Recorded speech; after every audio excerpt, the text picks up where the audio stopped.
Hey, everybody, it's great to have you along. I'm meteorologist Andy Parker, and today we're watching the skies, but not because of weather. It's because of an eclipse, a total lunar eclipse that is about to begin here in Western New York. Take a look at the information that we're going to pop on the screen. We're going to welcome in Tim Collins from the Buffalo Astronomical Association. He's going to help walk us through this cool event that I think we're going to be able to see tonight based on the cloud cover. So, Tim, as we look at this, it is a total lunar eclipse. It's going to begin at about midnight.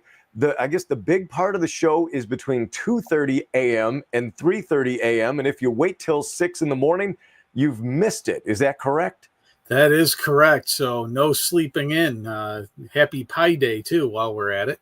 Yeah, that is right. That's right. Hey, let's go ahead and tell people what they're going to see. Let's show them. I'll bring this up full. Let me rewind this. And the times you're going to see on the screen, I'll tell everybody, is what's called universal time. But let's go ahead and give people an idea of what to expect and when. I'll pause it here.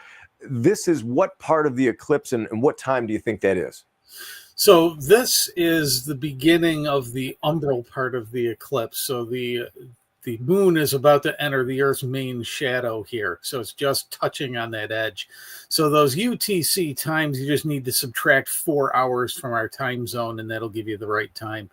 So that'll be about 1 a.m. And then this is about almost 2 a.m. here. And now we're into the shadow, and this is where you start to really see the red coloring of the moon. So this is where the blood moon comes from. So this particular full moon, every full moon has a name. This one is the worm moon in March, named after earthworms starting to appear on the ground after a long winter. So this particular moon here, this red shadow, is caused by the scattering of sunlight through the Earth's atmosphere. So what you are looking at is the combined effect of every single sunrise and sunset on Earth at the same time. That's a pretty cool way to phrase it. So now this is the kind of the exit part as it comes out of the umbra, changing from that orangish red back to what would be kind of a dimmed gray. And I think by 6 o'clock, right? This is when it kind of pops out of that. And that's what you'll find early in the morning. Yeah, and it's not too far away from sunrise. So when this eclipse ends, you will definitely see the day glow coming.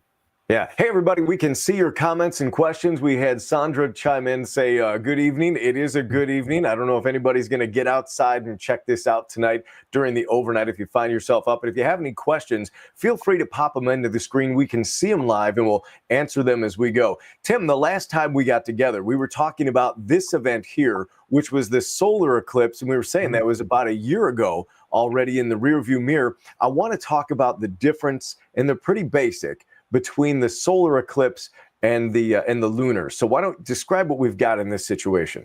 So in this situation, the moon is passing between the Earth and the sun. And because the moon is about 4 times smaller than the Earth, you get a much smaller shadow cast back onto the Earth. So it's actually trackable on the surface. So you see a path, what we call the path of totality, going across a water body or a continent. And that's what we had last April when it came over directly over Buffalo, too. And we're talking dead center there. And then you move over to the other side, and that is the lunar eclipse. And that's where the moon goes behind the Earth, and the Earth takes its place in the middle.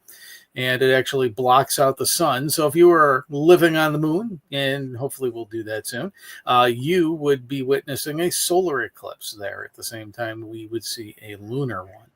You got it. Hey, here's a question from Peter, and he says, gentlemen, what's the earliest time it would be worth viewing? So, Tim, I'm going to pop this up on the screen. And Peter, thank you for your question. Let's go ahead and try to answer this for him. So if you really, I'm assuming he's asking the question to get as much sleep as he can, which is a very good thing to do. So you'll want to set your alarm if you just want to see the totality phase for about 2 a.m. Give yourself some time to wake up. What we'd like to advocate for in many cases is for you to do the rollover in view. So if you happen to have a bedroom window that faces south, use that, and then you don't even have to get up. But the other thing you can do is just go down to a window. If you don't want to go outside, you don't need to get out of your pajamas. You can just watch this from wherever you can see the moon. You got it. So the best time to view this, I think, was the question. What time should you get up? If you're gonna get up and take a look at this, I'm gonna say it's between 2:30 and 3:30 in the morning. Yeah. That's probably gonna be the time where you're gonna get the view where it looks something like this. Jillian says, I might go out and check it out. What would be the best time to check it out for a few minutes? I think we just covered that, right? That's gonna be right in there during totality. Yes, yeah. So you might want to leave a few extra minutes ahead just so you can see the last bits of regular moonlight. So maybe at 2:15 you can go outside and just check out that little sliver of moonlight left. Sure. Here we go. There's another. Why does it last so long? Because when we think about the solar eclipse, Tim, that was one that did not last that long. It raced across, thank you, Beth, it raced across the ground. And I think this graphic kind of tells the story a little bit. Let's bring this up full. And it all has to do with the size of the shadow. Yes. So 3 minutes and 46 seconds. That's what we had here in Buffalo for our part in the eclipse. And that's exactly right. It's because the shadow is much smaller. Earth's shadow is about 2.5 times the size of the moon tonight. So it's going to take a lot longer for the moon to pass through Earth's shadow than it did for the moon's shadow to cross the Earth's surface. Yeah, when you look at the size of the shadow that the Earth casts, it is a much different animal than what you have in this situation. That's pretty neat.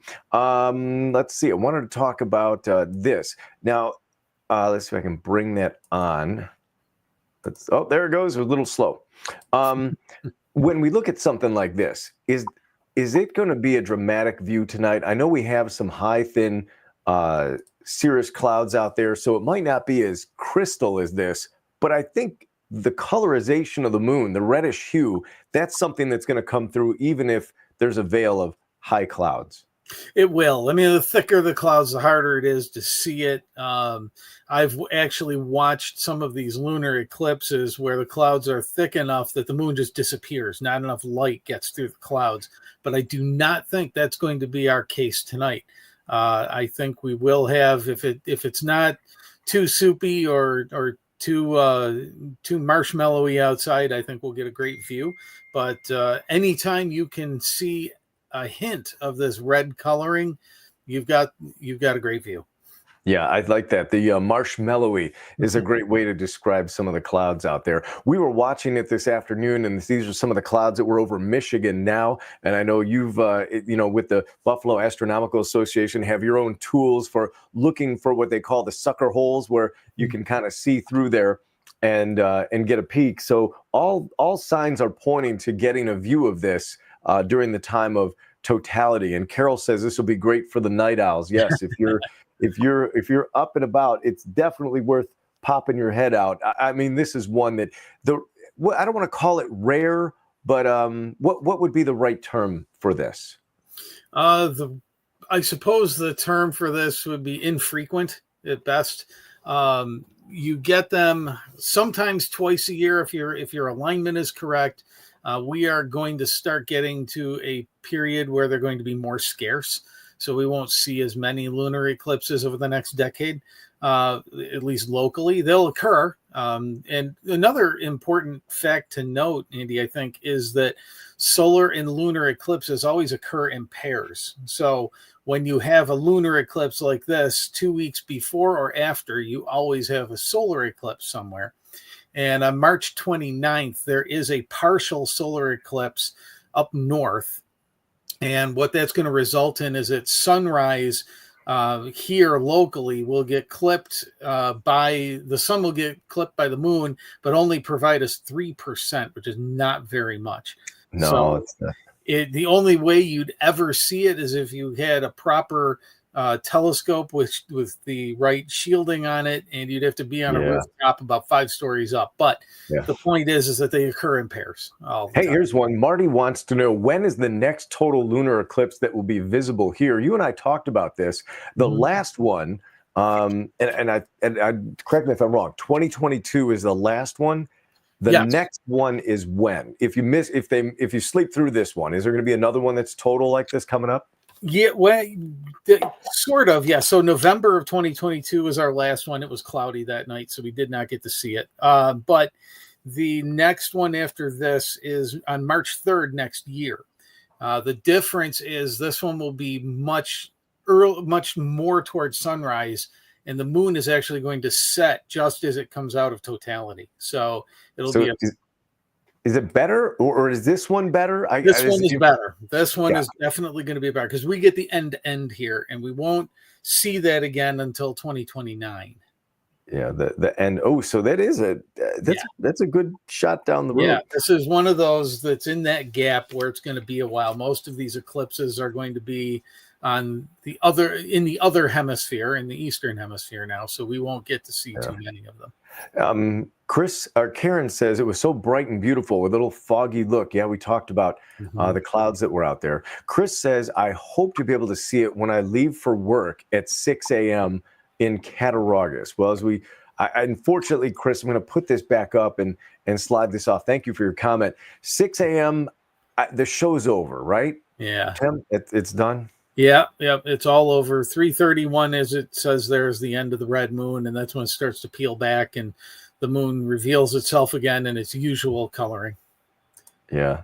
Some Clayton says the solar and lunar eclipse happen in pairs. I think that might surprise some people to find out that they do happen in pairs. Football or astronomy, doesn't matter. You always get a "let's go." Right? That's right. It's like the new catchphrase lately. That's kind of fun. Thank you, Ryan. Appreciate that. So, you called this an end-to-end thing. If you're just tuning in, this is what that end-to-end is going to look like. And so it's a slow mover.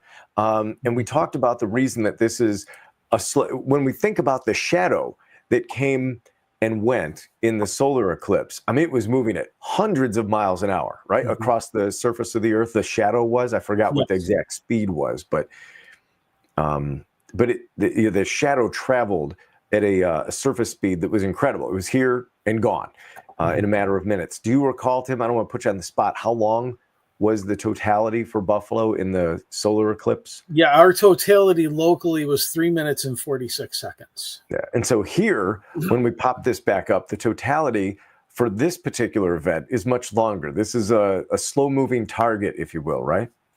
That's right. Yeah, it's extremely slow, but that's because the shadow is so large. It's the same speed. Don't confuse that, like the moon goes slower around the earth, but because it's got a longer path to travel, it takes longer to get through. So gotcha. It's a much larger target that it's got to get from to go end to end. Yeah. Will it feel like when we look at the video here, let me bring this back because it's maybe something that I didn't. How long does it take then to get the moon from where it is, when it starts to enter the umbra on the screen to when it's fully in, like to get from where it is right there, what I've got positioned, to like inside there? Is that? Yes, that takes about an hour, a little less than an hour, to get to that point. And then it's going to take about another hour to get through, because notice one thing, we're going through the top of that shadow. We're not going through the center. So if we were going a little bit more lower through the center, through the true diameter of that shadow, it would take even longer. Yeah. I was going to ask, I did not grab the map for who has the best view of this, but when we look at how let's see if I can bring this one in, how the shadow is cast, does everybody just about get the same view out of this one, like Chicago, Cleveland, Cincinnati, or is it more localized? You do. The difference is the more toward the edges you get, like Chicago, they're going to have this, they're going to see the moon come up a little bit later. So they actually have a better time on it than we do, because they will actually see the moon until sunrise. So the further west you are, then the later the time becomes. So they'll actually have their totality more at their 5 o'clock or at their 6 o'clock also, but they will have a closer approach to sunrise. Gotcha. So maybe a little more palatable for your sleep cycle. You could have set the alarm an hour early instead of middle of the night. Actually, if you're over the Atlantic, you have totality at midnight. So that would have been that's when convenient. you really get it. That's what you want. You want to be the bullseye, and the bullseye be about midnight. Yeah. Thomas says he's going to be out watching this, and That's pretty cool. That's great. Hey, I wanted to talk about the Buffalo Astronomical Society. You guys are going to be out kind of tracking this, shooting this, recording it, and then we're going to share some images tomorrow at breakfast. So if you're watching now and you're not going to make it up in that 2:30 to 3:30, your crew is out there, and where are they grabbing their views? What are they shooting with? Is this going to be something that should get us a pretty good view to watch for tomorrow morning? Yeah, Dan Marcus is out at the Beaver Meadow Observatory. He's actually on his way there right now, and he's going to get some telescopic images. He's also going to get some ground images that hopefully will shed some shed some light on this, so you can see exactly what happened and how deep red the coloring will get. So it should be astounding with whatever we get. We love the images that we get from these. Shed some light on this. No pun. Yes. No, it partially was, but it's late at night, so you can't help yourself. That's right. Hey, I wanted to talk about your group, and it's not just eclipses that you guys, but watch, but it's everything up in the sky. I'll give you a chance to plug yourself here and the website on this. Go ahead and let people know. Can they get involved and follow your stuff?